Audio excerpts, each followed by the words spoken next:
täna ikkagi see põhisuund on, nii palju kui minuni jõudnud ja nii palju kui ma olen kuulanud inimesi rääkimas, siis on hästi palju ikkagi soovitatakse hästi palju avastada ennast erinevate partneritega, mis sulle meeldib, noh seal ilmselt räägitakse juba ka sellele vanusegrupile, et avasta, õpi ennast tundma, mis sulle meeldib, mis pakub sulle naudingut, et justkui seksuaalsusele lähenetakse hästi no millelegi, mis on nagu meelelahutus su elus ja mis on hästi oluline osa ja samas tuuakse ka hästi palju justkui ka teiselt poolt nagu teaduslikult välja, kui oluline see on, et sul on hästi hea seksuaalelu ja tihtipeale seda ikkagist võrdsutatakse sellega, et sul on hästi hea seks, on ju, ja mis hästi hea seks tähendab täna ikkagist on, et sul on hästi nagu värviline ja naudingute rikas ja selline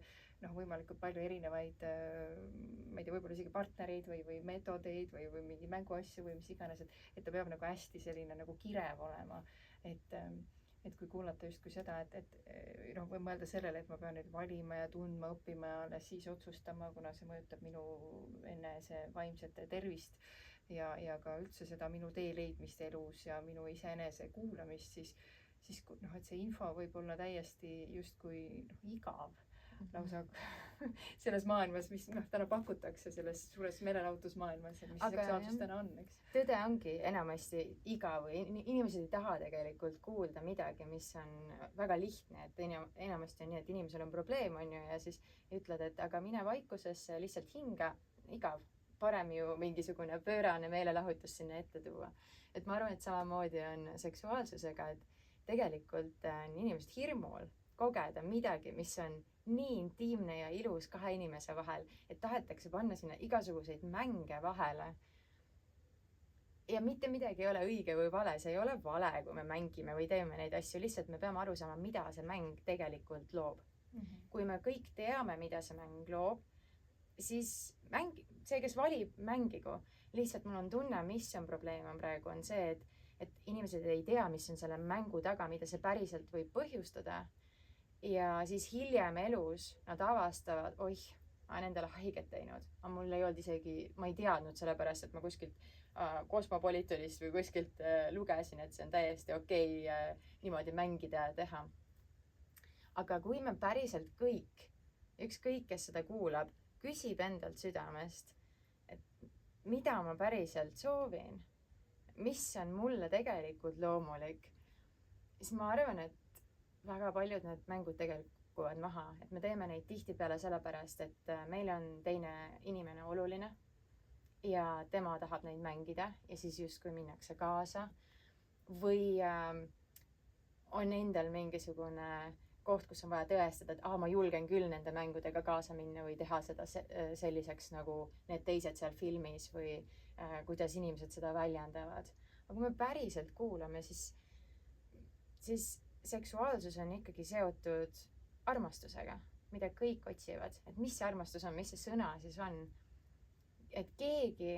on justkui nagu meie ise, aga meie teine pool. Me saame olla nii intiimsed, me saame olla täielikult ausad see, kes oleme päriselt, kes me päriselt saame, kuidas me saame ennast päriselt kogeda, kuidas me saame seda teist inimest päriselt kogeda. Ja niimoodi saab seksuaalühendus olla midagi, mis on üks kõige tervendavamaid, kõige ilusamaid koosolemisviise, kus on lihtsalt üksteise hoidmine, üksteise mõistmine, austamine, mis niimoodi saab päästada inimesi. Et kui nad tulevad päris sellisest ühendusest, kus on see päris intiimsus ja armastus olemas, kui nad sellest välja tulevad, nad kiirgavad valgust. Kui nad tulevad meelelahutuslikult seksuaalsusest välja, mis on selline pinnapealne mängitsemine, seal ei ole mingisugust väge, seal on, mõlemad on kaotanud midagi, mis tundub võib-olla vabastusena. Et tegelikult ma tunnen ennast nagu lõdvestunult, aga see ei ole väestav, see ei ole üles toov, vaid just pigem selline, ja see on kõigi nagu pigem selline nõrgestav, aga see on kõigi inimeste eksperiment mingil määral, mis saab läbi teha. Kuidas päriselt miski mulle mõjub. Ja see ongi see küsimus, et kas me üldse anname inimesena endale võimaluse katsetada seda teist teed, millest miks me täna räägime, on sellepärast, et seda teist teed ei ole isegi nähtaval. Et kõik on saanud katsetada erinevaid meelelahutuslikku asju seksuaalsusega. Okei, aga mis on veel võimalik? Mis on see, millest ei räägita? Mis on see, mis on midagi päris? Ja mulle tundub, et meil eestlastel on tegelikult neid päris olemise viise väga palju, et meil oli alles võimalik jälle siin rahvusvahelisele seltskonnale sauna tutvustada ja kuidas need inimesed pärast ütlevad, et vau, milline päris olemise viis, sa oled sõpradega, sa puhastud, sa laulad, sa tänad, sa jagad. Meil on tegelikult sees juba rahvusena see, et meil on teistsugune viis, kuidas üksteisega suhestuda. Ei ole ainult see, et ma mängin, mul on mingi mask ees ja ma mängin mingit rolli. Et me juba tegelikult oleme teinud samme, et olla päriselt üksteisega ja jagada oma muresid, jagada igasuguseid asju, mis juba palju mujal maailmas on see, et isegi sõpradele ei räägita oma muredest ja teemadest, et kõik mängivad mingisugust fassaadi. Kui meil juba on see seeme alles, miks mitte siis katsetada seda nii ilusas kogemuses nagu seksuaalsus, kus me oleme tegelikult kõige haavatavamad ja kus me saaksime olla päriselt meie ise ja teine inimene samamoodi, ilma selleta, et meil on vaja teha nii, nagu kuskil filmides või raamatutes või ühiskonnas on räägitud, vaid leida oma viis, mis on meile kõige loomulikum. Ja partneritel, igal partneril on nagu oma viis, et siin ei ole mingit kindlat, et kuidas peab midagi tegema, aga lihtsalt kuidas on mõlema suhtes austav, armastav, siiras, kuidas seda tuua. Ja kui me paljude erinevate partneritega oleme, siis ongi väga keeruline seda teha, sest me õpime inimest aja jooksul tundma ja just selle tundma õppimisega hakkab kõik sügavamale minema ja läbi sellega me saame luua kogemuse, kus mõlemad saavad väestatud. Et sa mainisid seksuaalsuse ja armastuse seost. Et tihti täna ei vaadata seda nii, et üha enam justkui pigem ka naistele on see juba selline nagu ebutamise koht, et kui palju mul partnereid on olnud, ja armastuse seksuaalselt, mulle tundub, et see on nagu unustatud, isegi unustuste hõlma vajunud ja neid paare, kes tõesti pikalt on koos ja leiavad lugupidamise omavad lugupidamist teineteise suhtes, et see on nagu järjest vähem kuuled sellest, et hästi palju on ikkagi kogu nagu rõhk sellel just, kuidas seda nüüd nimetadagi,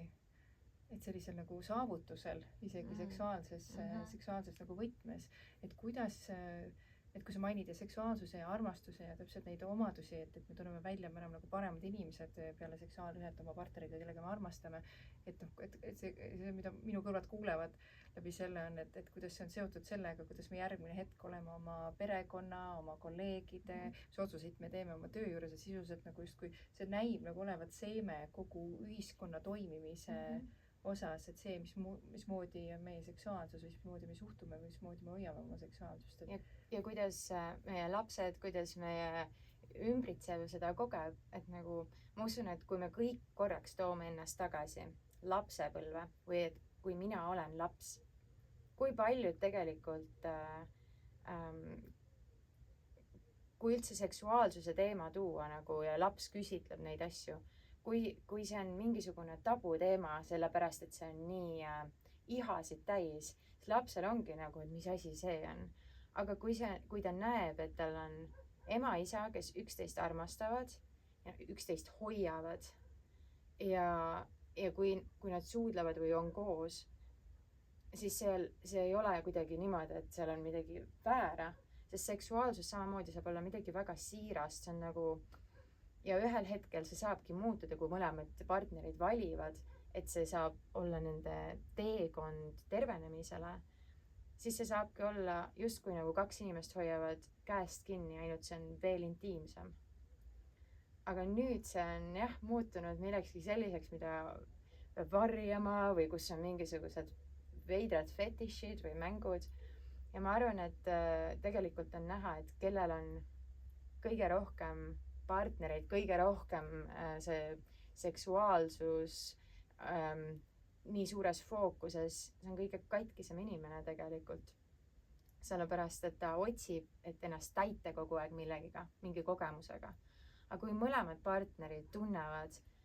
et nad on hoitud, nad armastavad ennast, nad austavad ennast, nad toetavad ennast, nad on juba täidetud ja siis nad teevad otsuse olla üheskoos, siis see energia on nii võimas, sest mõlemalt tuleb täidetuse energia. Mis tihtipeale on see, et keegi tunneb ja kui ma lihtsalt ütlen tihtipeale, siis tegelikult ma vaatlen tagasi oma lapsepõlve, oma nooruspõlve, siis kui üldse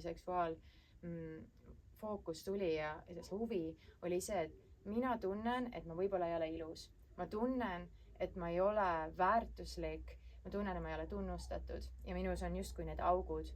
Ja nüüd, kui keegi magab minuga, ma justkui täidan need augud ja tunnen, et okei, ma nüüd skoorisin nii-öelda, ma nüüd sain kellegiga olla, täitis justkui need ära, ma tunnen ennast nüüd natuke nagu tähtsamana. Aga mida me tegelikult täidame, on see, et me täidame seda valekihti. Sest kui ma näeksin päriselt, et vau, mitte keegi ei saa neid auke täita, ma pean ise ütlema endale, ma olen väärtuslik niikuinii, ma olen ilus niikuinii, kõik need asjad, need augud on illusioonid, siis ma olen juba täidetud. Nii et tegelikult kogu see probleem, seksuaalsuse probleem on see, et inimesed on auke täis, väga hirmunud, eriti ma tunnen Eesti ühiskonnas, me oleme nii väike ühiskond, meil on kogu aeg vaja justkui tõestada, et me peame olema ambitsioonikamad ja saama kaugemale ja kogu aeg on mingi võrdlus ja võistlus. Et meil on juba justkui nagu ühiskondlikult need juurhaavad ja augud sees. Et kui me mõistame, et meil kõigil on need ja tegelikult me tunnustame ja armastame ja oleme olemas inimeste jaoks, siis need augud saavad justkui nagu täituda iseenesest ja ka seksuaalsus saab muutuda rohkem terviklikumaks, et me ei otsi midagi sellest ühtest, vaid see on pigem see, et see lihtsalt nagu õis puhkeb õide, mitte ei krabata kuskilt teiselt mingit energiat või vajadust. Sa mainisid ihapõhisust, et ma kujutan, et mõeldes endale, et kui ma siin olen oma teekonnal ka õppinud eristama, mis on ihapõhine ja mis mitte, siis ma mäletan seda hetke, kus kui ma selle justkui info või selle taipamise sain, et see mis on see ihapõhine ja kui ma lähen nüüd tagasi mõned aastad ja kui oleks mulle, ma ei tea, 5 aastat tagasi öelnud keegi, et kuule, ihapõhine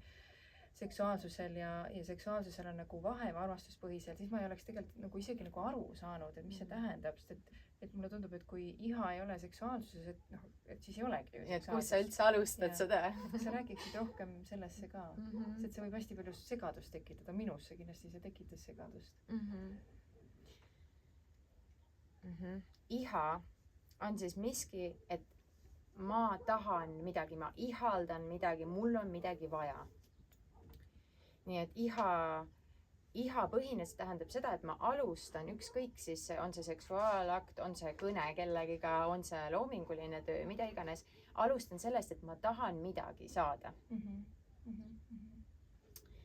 Ja see teine variant, milles siis põhimõtteliselt ei jagatagi, on see, et ma olen tänulik selle eest, mis mul on. Ma kogen tänu, mis tekitab ka armastuse tunnet üleüldiselt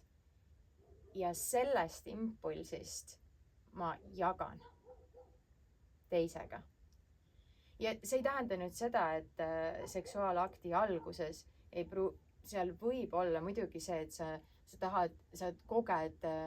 kirglikkust või seda tuld, aga see ei ole see, et ma tahan midagi saada. Sa võid kogeda, et seksuaaltuli läks põlema.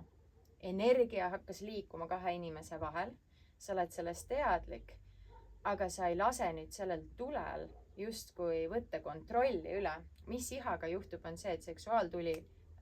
algab, energia hakkab liikuma 2 inimese vahel ja siis äkitselt see tuli läheb nii tugevaks, et inimene kaotab täielikult selle teadlikkuse ära ja siis toimub akt, kõik ja siis ongi kõik.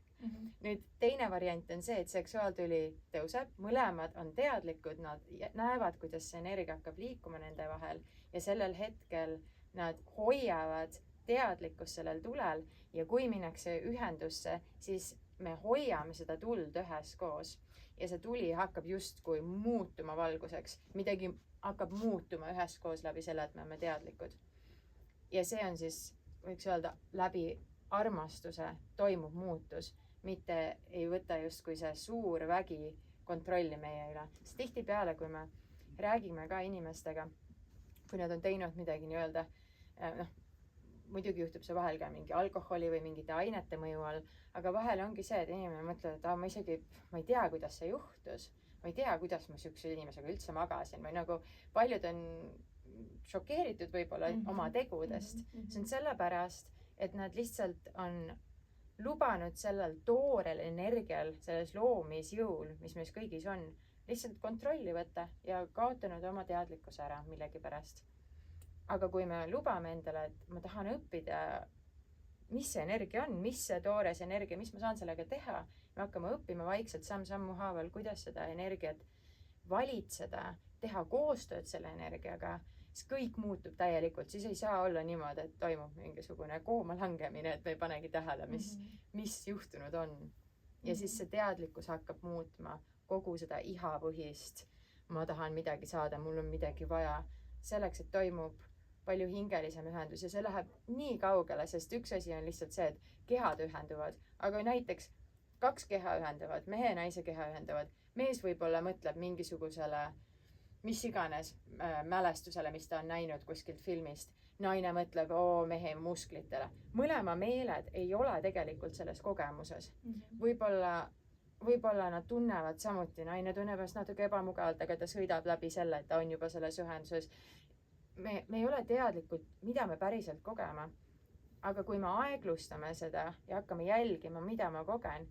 ja me oleme suhtlemises, kommunikatsioonis oma partneriga ka, mis samal ajal toimub, me saame nii palju õppida, mis energia, kuidas päriselt väljendab, aga tihti seksuaalsus on muutunud mehaaniliseks, umbes on õpitud mingid poosid selgeks ja siis lihtsalt tehakse need poosid selle ühenduse ajal ära selle asemel, et olla päriselt kohal ja vaadelda, kuidas keha liigub, mida me päriselt oma südames tunneme, mis üldse toimub. See on mingi väga ilus ja huvitav olukord, mida me lihtsalt siis paneme mingisuguse mehaanilise kasseti justkui tööle, et ta meie asemel teeks selle situatsiooni ära, selle asemel olla täielikult kohal ja seda kogeda.